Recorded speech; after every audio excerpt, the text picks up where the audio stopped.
সবাই দেখেন, গত ক্লাসে আমরা কি করেছিলাম? গত ক্লাসে আমরা টোটাল এসইও সম্পর্কে ধারণা নিয়েছিলাম, ঠিক আছে? এসইও কি, কাকে বলে, এসইও কত প্রকার, কি কি হতে পারে, এসইও তে ধারণা নিয়েছিলাম। আজকে আমরা ডিরেক্ট প্র্যাকটিক্যালি আমরা এসইও নিয়ে কাজ করব, ঠিক আছে? আচ্ছা দেখেন, প্রথমে আমরা যে এসইও নিয়ে কাজ করব সেটার নাম কি? অন পেজ এসইও, ঠিক আছে? অন পেজ এর মেইন কাজ কি? অপটিমাইজ ভিজিবল কন্টেন্টস, মানে আমরা যেসব কন্টেন্ট দেখতে পাই সেটাকে আমাদেরকে অপটিমাইজ করা লাগবে যাতে সেটা গুগলে র‍্যাঙ্ক করে, ঠিক আছে? আমরা প্রথমে আমাদের ওয়েবসাইটে যাই, তারপর আমরা বাকিগুলো ভালোমতো বুঝার চেষ্টা করব। হ্যাঁ,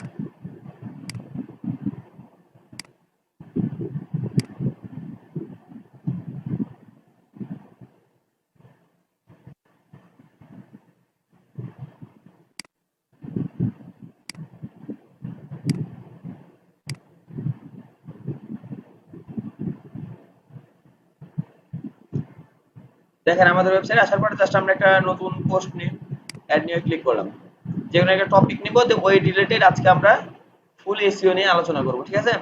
আচ্ছা দেখেন, প্রথমে আছে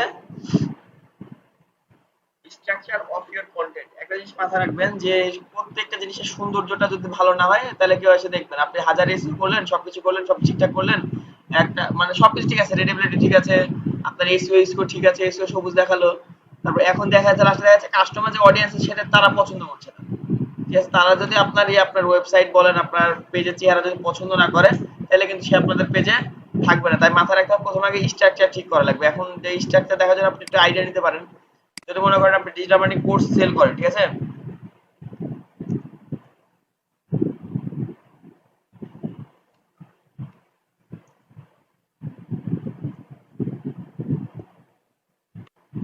তাহলে আপনি সার্চে দেখবেন যে বাকি মানুষগুলো কি করেছে, এটা দেখেন এদের পেজগুলো দেখতে কেমন।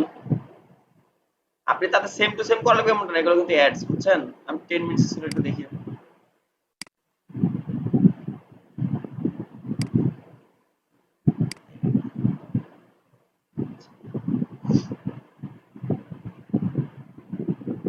এই নবম শ্রেণী দশম শ্রেণী অষ্টম শ্রেণী এগুলো কোনো কাজের না। আচ্ছা, digital marketing training course Bangladesh, এটা চাই আর ক্রিয়েটিভ আইটির। আচ্ছা এদেরটা দেখে যে কেমন হয়, ঠিক আছে? এখন কোর্স এরিয়াটা আপনি যদি এটা মানে যদি ইয়া করেন, ঠিক আছে? এখন এখানে দেখতে হবে যে আপনার অপটিমাইজ কিরকম, আপনার এখানে কন্টেন্ট ঠিকঠাক লিখেছেন কিনা, আপনি ইমেজ ঠিক জায়গাতে দিয়েছেন কিনা, তারপর আপনি লিঙ্ক ঠিকঠাক মতো ইউজ করেছেন কিনা। দেখা যাচ্ছে এমন ভাবে করেছেন যে প্রত্যেকটাতে লিঙ্ক লিঙ্ক হয়ে আছে, নীল নীল কালার, কারণ নীল লিঙ্ক ইউজ করে নীল কালার হয়ে যায় না, একটা কালার চেঞ্জ হয়ে যায় না? তারপরে এখন যদি সব জায়গাতে এরকম কালার চেঞ্জ হতে থাকে যে আপনার প্রত্যেকটা পেজ অপটিমাইজ করার জন্য, তাহলে আপনার দেখতে খারাপ লাগবে না? যে আপনি কিওয়ার্ড ডিজিটাল মার্কেটিং, আপনার কিওয়ার্ড আপনি এক লাইন পর পর ডিজিটাল মার্কেটিং কিওয়ার্ডটা ইউজ করেছেন, তাহলে দেখতে খারাপ লাগবে না?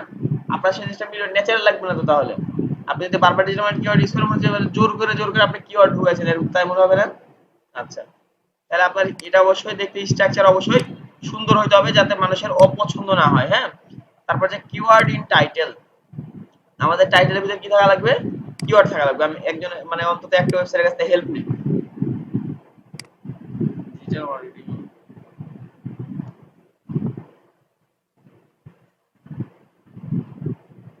আমরা হেল্প নিব হলো এই যে মেনজিবের কাছ থেকে।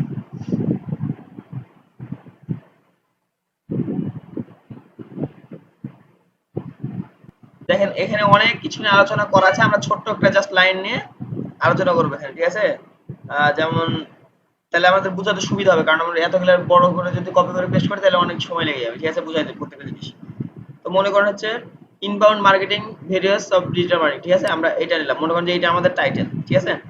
এখন আমরা যখন আমাদের টাইটেলটা দিব, এখন আপনাকে জিনিস খেয়াল করেন, আমি এখানে কি বলেছিলাম, এগুলো হচ্ছে অন পেজেস এর পার্ট, ঠিক আছে? আপনি যখন এই কয়টা কমপ্লিট করবেন তখন আপনার অন পেজ এসইওটা কমপ্লিট হবে। আগে মাথায় রাখতে হবে, আপনাকে দেখে নেবেন যে অন পেজ এসইও কি কি আমার প্রয়োজন আছে। আপনি আগে এটা দেখার পরে আপনি সিরিয়াল ওয়াইজ প্রথমে কিওয়ার্ড দিবেন, তারপর ডেসক্রিপশন ঠিকঠাক করলেন। এখানে কি লেখা আছে? Keyword in title. এখন আমার টাইটেল কি ছিল ইয়াতে? ডিজিটাল মার্কেটিং, ঠিক আছে? তাহলে আমি কি হলো inbound marketing various digital marketing, এরকম একটা ব্যাপার স্যাপার, ঠিক আছে? আচ্ছা, আপনি এটা দিলেন, তাহলে মানে এটা আমাদের মেইন কিওয়ার্ড না? আমাদের ডিজিটাল মার্কেটিং কিওয়ার্ডটা কিন্তু আমাদের টাইটেলের ভিতরে আসলো, তখনই এটা আমাদের এসইও অপটিমাইজ টাইটেল হবে। টাইটেল নিয়ে আলাদা রিসার্চেরই ক্লাস আছে, সমস্যা নাই, ঠিক আছে? কিন্তু এর আগে আপনাদেরকে একবার টাইটেল রিসার্চ করে দেখা হয়েছে না ইউটিউবের ভিতরে? সেম সিস্টেম, আপনি ইউটিউবে রিসার্চ করবেন, ওটা জাস্ট সেম জিনিসটাই গুগলে রিসার্চ করবেন, ওই একই সিস্টেমে আপনি আপনাদের টাইটেলটা রিসার্চ করতে পারেন, ঠিক আছে? আচ্ছা, তারপর দ্বিতীয় স্টেপ কি আছে? কিওয়ার্ডস ইন ডেসক্রিপশন, তার মানে কি এটা মনে করেন আমার ডেসক্রিপশন, ঠিক আছে। এখন আজকে আমাদের রিডেবিলিটি এক্সারসাইজ করে দেখার দরকার না, আমরা আজকে কি কি কাজ করছি এটা দেখবো, ঠিক আছে। যখন আমরা কন্টেন্ট রাইটিং এ যখন কন্টেন্ট লিখবো একটা কোডে, তখন আমরা এক্সারসাইজ করে দেখবো আজকে।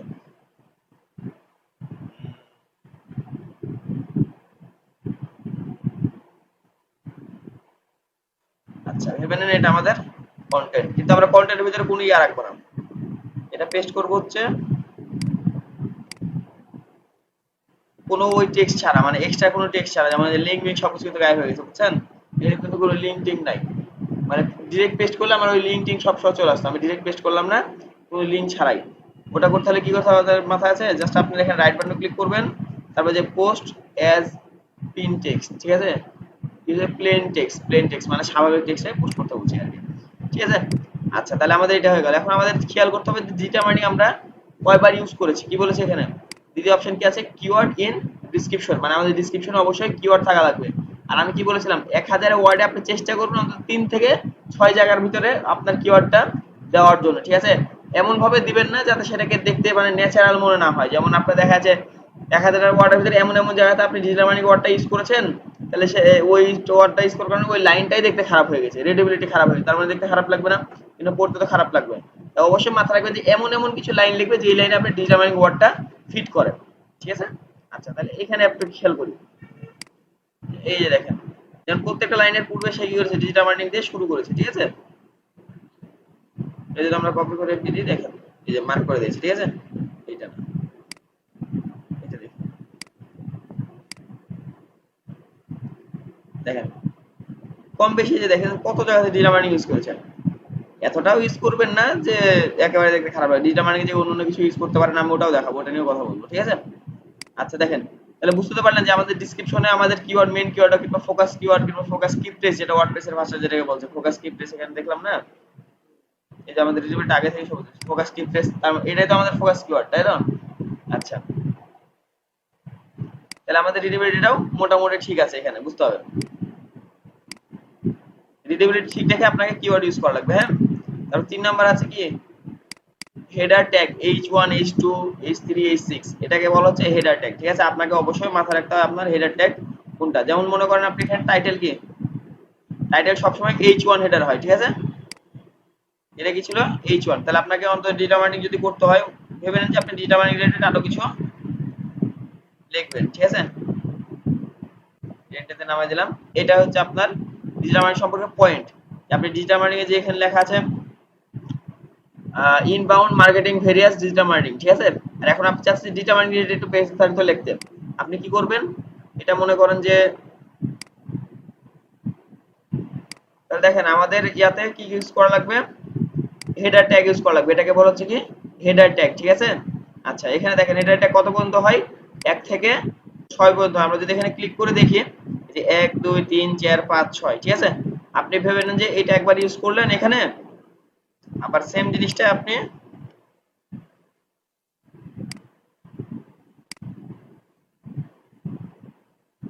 তাহলে খেয়াল করেন, যদি আপনারা একবার এই যে যেমন এটা হচ্ছে H1, মানে যেটা আমরা মেইন টাইটেল ইউজ করি সেটাকে H1 এ সবসময় বেশিরভাগ সময় থাকে, ঠিক আছে।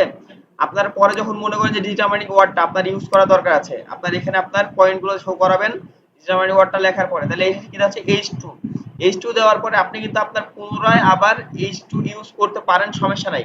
কিন্তু মনে করেন আবার কোনো কারণে H2 ইউজ করে ফেলেন, মানে আপনার সবথেকে বড় সাইজ, মানে এই সাইজটা আপনি ইউজ করে ফেলেন, ঠিক আছে। H3 H4 H5 ইউজ করে ফেলেন, তারপরে ঘুরে আবার কিন্তু H4 এ আসতে পারবেন না। যদি H5 ইউজ করেন তাহলে H4 ইউজ করলে H3 তে আসতে পারবেন না, H3 ইউজ করলে H2 তে আসতে পারবেন না, H2 ইউজ করলে H1 আপনি ফেরত আসতে পারবেন, কিন্তু উপর থেকে নিচে যেতে পারবেন কিংবা সমান সমান যাইতে পারবেন, ঠিক আছে।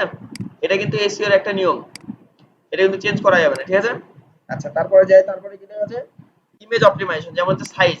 প্রথম কথা হলো ইমেজের একটা নির্দিষ্ট সাইজ তো থাকা দরকার, ঠিক আছে না। আপনি যদি এখন একটা ইমেজ দিলেন লম্বা, একটা ইমেজ দিলেন মানে ওই সাইজে বেশি, সাইডে বেশি, মানে এরকম বারবার যদি আলাদা আলাদা সাইজের ইমেজ দিতে থাকেন, আপনার কিন্তু ইমেজগুলো দেখতে খারাপ লাগবে, ঠিক আছে। আরেকটা হচ্ছে লোডিং টাইম। লোডিং টাইম বলতে আপনার ইমেজকে বেশি হেভি করা যাবে না, হেভি বলতে কি আপনার একদম হাই রেজোলিউশন ইমেজ, এমনি কিন্তু ইমেজ কিন্তু ডিক্রিজ করা যায়। আপনার কিন্তু লোডিং টাইমটাও মেন একটা পেজের ক্ষেত্রে, কারণ একটা পেজ ইমেজ যদি বেশি সাইজ হয় তার মানে লোড দিতে সেই ইমেজটা বেশি সময় নেবে। যখন আপনি একটু নরমাল ইমেজ সাইজ দিবেন, মানে নরমাল পিক্সেল ইউজ করবেন, তখন আপনার দেখবেন কম লাগবে। তারপর হচ্ছে অল্টার টেক্সট, ঠিক আছে। আমরা অল্টার টেক্সট মানে হচ্ছে যদি আমরা কোনো একটা ইমেজ ইউজ করি, আপনাদেরকে দেখাই ইমেজ ইউজ করে। আচ্ছা, আমরা যেহেতু ডিজিটাল মার্কেটিং করলাম, ডিজিটাল মার্কেটিং রিলেটেড একটা ইমেজ নিয়ে আসি।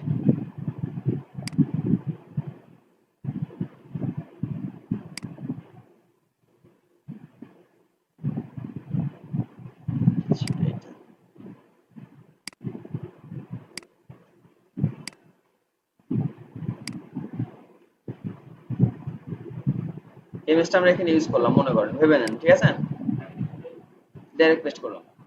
আচ্ছা দেখেন, ইমেজে ক্লিক করার পরে যে আমাদের টেক্সটের অপশনগুলো আছে না, অলরেডি টেক্সট, আমাকে এই টেক্সটগুলো ইউজ করা, এখানে আমাদের কিওয়ার্ড ইউজ করা, বিভিন্ন ধরনের কিওয়ার্ড আমরা ইউজ করব। যখন আমরা টোটাল কিওয়ার্ড শিখবো তখন আমরা বুঝতে পারবো ব্যাপারটা। আমরা কি করতে হবে, ইমেজে এই কিওয়ার্ড আছে, তারপরে এখানে আরো অপশন আছে, এগুলো আমাদেরকে অপশনগুলো ইউজ করা লাগবে, ঠিক আছে। এই যে অলরেডি টেক্সট তখন আসছিল, এখন আসছে, সমস্যা নেই। বুঝতে পারছেন নাকি কি ইউজ করা লাগবে? তারপর আপনার কি বলেছে, ইমেজের ভিতরে ট্যাগ ইউজ করা লাগবে। আমরা ইমেজ এসইও করা শিখছিলাম না, ইয়াতে থাম্বনেল যখন এসইও করলাম, আমরা কি করব, মনে করেন আমরা একটা এসইও করলাম, জাস্ট এটাকে আমি সেভ করে নিই, তাহলে ভালো মতো বুঝতে পারবো। আচ্ছা, এবার সেভ হবে না, আমরা স্ক্রিনশট নিই। এখানে যে এটুকু আমার ইমেজ, আমি আপাতত এটা সেভ করে আপনাদেরকে দেখাচ্ছি। হ্যাঁ, এটা আমাদের ইমেজ, জাস্ট ডাউনলোডে গেলাম ইমেজটা। এখন আমাকে যদি এটাকে এসইও করা লাগে, কি করা লাগবে, এখানে প্রপার্টিতে যাওয়া লাগবে, তারপরে ডিটেইলসে যাব, তারপরে এখান থেকে আমরা আমাদের ট্যাগ দিব, টাইটেল দিব, যা দেওয়ার দিব, আমরা এইভাবে আমাদের এসইওটা করে নেব, ইমেজের এসইও, ঠিক আছে। তাহলে কি শিখলাম আমরা, ইমেজ কিভাবে এসইও করব, যে ইমেজের সাইজ ঠিকঠাক রাখতে, ইমেজের সাইজটা ঠিক রাখতে হবে, ইমেজের যে পিক্সেল আছে সেটা ঠিক রাখতে হবে, তারপর কি আছে, ইমেজের অল্টার টেক্সট ইউজ করা লাগবে, ট্যাগ ইউজ করা লাগবে, তাহলে আমরা একটা ইমেজ এসইও করতে পারবো, ঠিক আছে। তারপর হচ্ছে ইন্টারনাল লিংক, ইন্টারনাল লিংক, এখন আমাদের কি করতে হবে, আমাদের নিজেদের ওয়েবসাইটের ইন্টারনাল লিংকই ইউজ করা লাগবে, এটা হচ্ছে অন পেজ এসইও, ঠিক আছে। যখন আমরা ইন্টারনাল লিংক ইউজ করি সেটাকে হচ্ছে অন পেজ এসইও, ঠিক আছে। আচ্ছা, আরেকটা কি আছে, এক্সটার্নাল লিংকও আছে, আমরা চাইলে এক্সটার্নাল লিংকও এখানে দিতে পারি। আচ্ছা, এটা আমরা অ্যাড করতে হবে, সমস্যা নেই। তাহলে আমরা ইন্টারনাল লিংক একটা ইউজ করে ফেলি। ইন্টারনাল লিংক বলতে কি, আমাদের যে ওয়েবসাইট আছে, এটা মনে করেন আমাদের ওয়েবসাইট, ঠিক আছে। এটা না, এটা হলো আমাদের ওয়েবসাইট। আমাদের ওয়েবসাইট তো ইন্টারনাল লিংক আছেই, আমাদের ওয়েবসাইটে অন্যান্য পোস্ট আছে না, যে পোস্টে ইন্টারনাল লিংক দেওয়ার আবার সিস্টেম আছে। মনে করেন যে আপনি সব জায়গাতে আপনি লিংক ইউজ করতে পারবেন না, যে জায়গাতে সেটা, যেটার সাথে রিলেভেন্ট কিংবা যেটার সাথে যেটা মিলবে সেটা ইউজ করবেন। মনে করেন যে আপনি এখানে ব্লগ রিলেটেড কিছু পোস্ট করেন, যে মাই ব্লগ লেখা আছে, যেমন হচ্ছে আমরা এসইও কন্টেন্ট এটা করেছিলাম না, এখন আমাদের দেখা যাচ্ছে এমন একটা জায়গা আছে যেখানে আমাদের এসইও ওয়ার্ডটা আছে, ঠিক আছে। এই যে এসইও কন্টেন্ট রাইটিং, এই ওয়ার্ড সম্পর্কে, এই ওয়ার্ডটা আমাদের এখানে লেখা আছে, যেমন মনে করেন এখানে আছে এসইও, এসইও ভেবে নেন যে আমাদের এই জায়গাতে আমাদের এসইও লেখা আছে, ঠিক আছে। এখন আমরা কি করব, যে আমাদের যে এসইও লেখাটা আছে, আমি চাচ্ছি এসইও লেখাটা আমাদের এক্সট্রা যে আমাদের এই ইন্টারনাল লিংক আছে কিংবা আমাদের ওয়েবসাইটে যে আরেকটা লিংক আছে, সেই লিংকটা আমরা এখানে ইউজ করব। তখন আমরা এখানে ডবল ক্লিক করলাম, জাস্ট এখানে লিংকে ক্লিক করব, আমার যে লিংক আছে লিংকটা এখানে আমরা পেস্ট করলাম, জাস্ট এখানে ক্লিক করলাম, এই যে আমাদের ইন্টারনাল লিংক চলে আসলো। বুঝছেন, অন্তত আপনি ইন্টারনাল লিংক ইউজ করবেন, একটা হলেও ইউজ করবেন, ঠিক আছে। আচ্ছা, তারপরেরটাতে যাই। তারপরটা হচ্ছে ডেপথ অফ কন্টেন্ট, কি লেখা আছে, right a detailed and good content. এবার মাথায় রাখেন, ডেপথ কন্টেন্ট মানে হচ্ছে একটু গভীরতাই আর কি, বুঝছেন, যে আপনার কন্টেন্টটা যাতে মানুষ বুঝতে পারে। এটা বোঝার কারণ কি, গুগল আপনাদেরকে কি দিয়ে ইনকাম দেয়, যাদের ওয়েবসাইট আছে অ্যাডসেন্স এর মাধ্যমে ইনকাম দেয় না, আর্নিং দেয় না। তাহলে এখন আপনাকে মাথায় রাখতে হবে, গুগল যদি অ্যাডসেন্স এর মাধ্যমে আর্নিং দেয়, অ্যাডসেন্স দেয় কাদেরকে, যাদের কন্টেন্ট ভালো। কন্টেন্ট ভালো হওয়ার কারণে তো তাদের ওয়েবসাইটে মানুষ এসে রিচ করেছে ভালো, মানে ভালোভাবে তার ওয়েবসাইটের সাথে ক্যাচ করতে পারছে কন্টেন্ট, মানে মানুষ এসে, ঠিক আছে। আচ্ছা, তাহলে আপনাকে কি করতে হবে, অবশ্যই আপনাকে ডিটেইল কন্টেন্ট এবং সুন্দর কন্টেন্ট লেখা লাগবে। এখন যদি আপনি এসি সম্পর্কে জানতে আসে, আপনি ওখানে লিংক, ইমেজ, বাকি সব দিয়ে ভরাই দেন, কিন্তু কন্টেন্টে কোনো ডিটেইলস ভালো মতো আলোচনা করেন নাই, একটা মানুষ এসে আপনার কন্টেন্ট করে বুঝতে পারছে না যে এখানে কি লেখা আছে, তারপরে তার যে ইনফরমেশনটা প্রয়োজন সেই ইনফরমেশনটা সে পাইলো না, তখন কি করবে, সে আপনার ওয়েবসাইটে চলে যাবে। আর আপনার ওয়েবসাইটে যখন চলে যাবে তখন বাউন্স রেট বেড়ে যাবে, যখন বাউন্স রেট বাড়বে তখন গুগল মনে করবে যে না, এই ওয়েবসাইট ভালো না, ওয়েবসাইট র্যাঙ্ক করার কোনো প্রয়োজন নাই, এবং আপনাকে অ্যাডসেন্সও দিবে না। আর্নিং করবেন কোথা থেকে, যখন আপনি আপনার কন্টেন্টটা ডিটেইলড এবং সুন্দরভাবে লিখবেন, গুড কন্টেন্ট লিখবেন, তখন কি হবে, অডিয়েন্স আসবে, অডিয়েন্স আপনার ওয়েব পেজের ভিতরে থাকবে, সে যত বেশি সময় স্পেন্ড করবে, তার মানে গুগল বুঝতে পারবে যে হ্যাঁ, যত এখানে অনেক বেশি সময় স্পেন্ড করছে, তার মানে কন্টেন্ট ভালো, এখন একে আমি চাইলে অ্যাপ্রুভাল দিতে পারি এবং এখানে আমাদের এখানে অ্যাড শো করাইতে পারি। যখন গুগল অ্যাড শো করবে তখন কিন্তু আমাদের আর্নিং আসবে। তার মানে কি, গুড কন্টেন্ট লেখার লাভ হচ্ছে আপনারও লাভ, অডিয়েন্সেরও লাভ, সে ভালো কন্টেন্ট পাচ্ছে, গুগলের লাভ, সে অ্যাড দেখায় ইনকাম করছে, আপনার লাভ, সে আপনিও অ্যাড দেখায় মানে সে অ্যাড আপনাকে দিয়ে ইনকাম করছেন আর আপনি অ্যাড দেখায় ইনকাম করছেন, সবার লাভ, বুঝছেন? গুড কন্টেন্ট লেখাই আর তারপরে কি আছে রেলিভেন্ট কিওয়ার্ড। এবার মাথায় রাখবেন রেলিভেন্ট কিওয়ার্ড কাকে বলা হচ্ছে। রেলিভেন্ট কিওয়ার্ড হচ্ছে ডিজিটাল মার্কেটিং যে আছে, ঠিক আছে, এটা রেলিভেন্ট কিওয়ার্ড কি কি হতে পারে, মানে পাশাপাশি কিওয়ার্ড ডিজিটাল মার্কেটিং ভিতরে কি কি আছে। মনে করেন যে আপনি মাঝে মাঝে ডিজিটাল মার্কেটিং আলোচনা করতে করতে ইউটিউব মার্কেটিং নিয়ে একটু কথাবার্তা বললেন, ঠিক আছে, কেউ যদি ইউটিউব মার্কেটিং এ সার্চ দেয়, মনে করেন ইউটিউব মার্কেটিং এ সার্চ দিচ্ছে, তার কি আসবে ডিজিটাল মার্কেটিং যেগুলো পোস্ট আছে ওগুলোর সাথে সাথে যেহেতু আসার সম্ভাবনা আছে, তার মানে আপনার পোস্টও আসতে পারে। ডিজিটাল মার্কেটিং যে অনলাইন মার্কেটিং দিতে পারেন, ঠিক আছে। তারপর হচ্ছে ডিজিটাল মার্কেটিং অনলাইন মার্কেটিং কি বলে, তারপর হচ্ছে বর্তমান সময় মার্কেটিং, ফিউচার মার্কেটিং, হ্যান ত্যান হবে, মানে ডিজিটাল মার্কেটিং রিলেটেড আশেপাশে যা যা দেওয়া যায়, ঠিক আছে। আচ্ছা, আমরা যদি এখন এই যে সার্চ দেখে আছে নাকি ওয়েবসাইট পাওয়া যায় নাকি,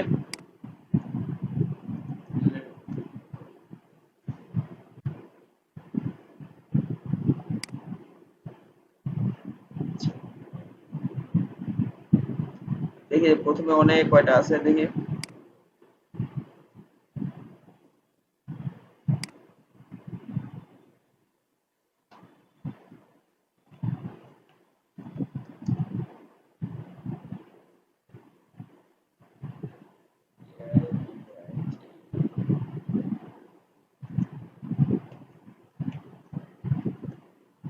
ডিজিটাল মার্কেটিং জাস্ট ফাইন কিওয়ার্ডে ক্লিক করলাম, দেখি আবার কি দেখায় আমারে।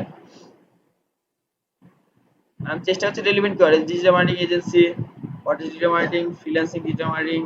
আচ্ছা দেখেন, এই যে এই সব কিওয়ার্ড গুলো চাইলে আপনি আপনার ইয়াতে ডিজিটাল মার্কেটিং আশেপাশে যেগুলো কিওয়ার্ড ইউজ করা যায় এগুলোতে যদি র্যাঙ্ক করতে হয় তাহলে আপনাকে অবশ্যই রেলিভেন্ট কিওয়ার্ড ইউজ করা লাগবে। এটা কিন্তু মোস্ট ইম্পর্টেন্ট একটা জিনিস। ডিজিটাল মার্কেটিং যে অনলাইন মার্কেটিং ইউজ করতে পারেন, এরকম সমার্থক শব্দ যেগুলো আছে ওগুলো ইউজ করুন, হ্যাঁ। আচ্ছা, তারপরে কি আছে অপটিমাইজেশন ইউআরএল। অপটিমাইজেশন ইউআরএল কোনটা? স্ল্যাগ। আমরা স্ল্যাগ নিয়ে আলোচনা করেছিলাম এর আগের ক্লাসে। এই যে আমরা যেখানে এই যে স্ল্যাগ যখন ইউজ করব, যে এখানে নিচে আসে যে এখানে স্ল্যাগ যেটা ইউজ করব সেটা আমার ইউআরএল হবে না? আমাদের ওয়েবসাইটে পড়া স্ল্যাগটাই তো আমার মেন ইউআরএল হবে, তাই কি না? এখন যদি আমি স্ল্যাগে আসার পরে আমরা কোনো কিছু না করে ছেড়ে দিই তাহলে কি হবে, আমাদের ইউআরএলটা একটা কোডিং এর মতো এই যে এই টাইপের জিনিস হয়ে যাবে, ভাঙা চোরা হ্যাঁ এরকম একটা জিনিস হয়ে যাবে, বা ওর যেটা মন চায় সেটা নেবে, ওই এই গোটা টাইটেলটাই ধরে নেবে। কিন্তু আমাদের ইয়াতে স্ল্যাগে কি থাকা প্রয়োজন? স্ল্যাগে আমাদের মেন ফোকাস কিওয়ার্ড থাকা প্রয়োজন, কারণ ওই আপনার যে ইউআরএল আছে ইউআরএল কিন্তু ডিটেক্ট করে যখন মানুষ সার্চ দেয়। আপনার ওই লিংকে কি দেওয়া আছে এটাও কিন্তু ক্রলার এসে ডিটেক্ট করে, দেখা যায় লিংক ইয়াতে দেওয়া আছে এসইও পোস্ট, ঠিক আছে, আপনার আপনি পোস্ট লিখেছেন ডিজিটাল মার্কেটিং রিলেটেড পোস্ট, তার মানে এসইও তো ডিজিটাল মার্কেটিং একটা পার্ট, তাই না? এখন সে তো এসে গোটা ডিজিটাল মার্কেটিং ডিটেইলস পাবে না, এই সরি ডিটেইলস দিয়েছেন ডিজিটাল মার্কেটিং এর, দিয়েছেন ওখানে এসইও, তাহলে আপনাকে কি করতে হবে এখানে অবশ্যই ডিজিটাল মার্কেটিং রিলেটেড লিখে ডিজিটাল মার্কেটিং ইউজ করা লাগবে। মানে আপনার যে মেন ফোকাস কিওয়ার্ড ওটা আমাদের কোথায় যেতে হবে? স্ল্যাগ এর ভিতরে যাওয়া লাগবে, ঠিক আছে। তাহলে মানুষ যখন ওটাতে সার্চ দিবে, সার্চ দিতে মানে ডিজিটাল মার্কেটিং সার্চ হবে না, তখন তো আমাদের পোস্টটা সামনে আসবে, তাই না? বুঝতে পারছেন আমাদের ইউআরএল কিসের জন্য আমাদের ইয়া করা লাগবে। আর এখানে আরেকটা আছে যে ইন্টারনাল লিংক, এখানে আরেকটা হবে কি এক্সটার্নাল লিংক। এক্সটার্নাল লিংক মানে তো বুঝতে পেরেছেন যে বাইরের ওয়েবসাইটের লিংক আমাদের ওয়েবসাইটে ইউজ করা, ঠিক আছে। সেম ভাবে আজকে আপনাদের ওয়ান পেজ এর ব্যাপারটা বুঝতে পেরেছেন যে কি কি ইউজ করা লাগবে, আর যে প্রবলেম গুলো আছে সেগুলো আমি খেলা সলভ করে দেবো, হ্যাঁ। আচ্ছা, সবাই তো ক্লিয়ার নাকি? আচ্ছা, তাহলে আজকের হোমওয়ার্ক থাকলো কি আপনারা একটা কন্টেন্ট এভাবে রেডি করবেন যে আপনারা যে আজকে যে এই লাইনটা লিখবেন, কি কি শিখালাম এটা লিখবেন, এবং স্ট্রাকচার অফ কন্টেন্ট এটা রিলেটেড একটু হালকা বিস্তারিত লিখবেন যে স্ট্রাকচার কেমন হওয়া উচিত, তারপর যে কিওয়ার্ড ইন টাইটেল কিসের জন্য আমরা কিওয়ার্ড টাইটেলে কিওয়ার্ড দিব, তারপর যে কিওয়ার্ড ইন ডেসক্রিপশন কিসের জন্য আমরা ডেসক্রিপশন কিওয়ার্ড দেব, এইভাবেই সুন্দরভাবে নোটস করবেন, ঠিক আছে। বুঝতে পারছেন যে কিভাবে নোটস করতে বললাম। তারপরে এই যেমন এই যে হেডার ট্যাগ আছে, আপনি হেডার ট্যাগে এটা লিখতে পারেন যে h1 ট্যাগ, তারপর h2 h3 h2, মানে কোনটার পরে যখন আমি বললাম যে h1 ইউজ করলে h2 ইউজ করার পরে h1 আবার ব্যাক যাওয়া যাবে না, এই কথাগুলো উল্লেখ করে লিখবেন। তারপর ইমেজে কি কি আছে, সাইজ ঠিকঠাক রাখা লাগবে, তারপর হচ্ছে লোডিং টাইম ঠিকঠাক রাখা লাগবে, ইন্টারনাল লিংক কি, তারপর হচ্ছে এক্সটার্নাল লিংক কি, এগুলো আপনি একটু লিখবেন। তারপর ডেপথ অফ কন্টেন্ট কিসের জন্য আমরা কন্টেন্ট ভালো মতো লিখতে হবে, তারপর রেলিভেন্ট কিওয়ার্ড জিনিসটা কি, ঠিক আছে।